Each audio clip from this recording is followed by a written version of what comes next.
If you have issues with Quick Share not working properly on Motorola Edge 60 Pro, then here's what you can do in order to try to solve these issues. So the main thing is that we need to go to Settings, choose Connected Devices, and open Connection Preferences.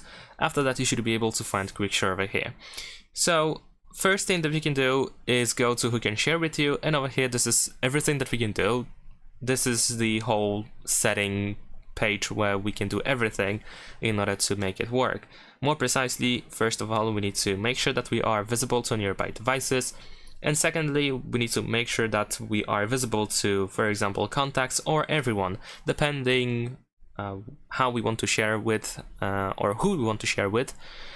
Because if you set it to contacts and you don't have the other person saved in your Google account contact, then you might not be able to send data through Quick Share with that person. So essentially you want to switch to everyone. I think most likely you want to select everyone regardless if you have it in your Google account, I mean the contact, or not, because this is universal, this works pretty much all the time.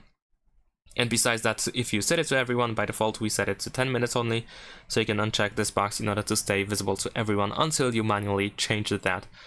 So this is what you can do. Make sure that you are visible to nearby devices and that the correct option is selected over here depending on your situation. Besides that, make sure that the device name is set up correct, just for the sake of finding your device, because obviously if you're looking just for yourself, you might be able to find yourself anyway. However, for clarity reasons, you might want to set up your name over here. And actually, besides that, we also have the option to use mobile data, so you might want to take care of that as well. Whether you prefer to use mobile data or if you prefer to use Wi-Fi, you might want to toggle this option. Thanks for watching, leave a like and subscribe.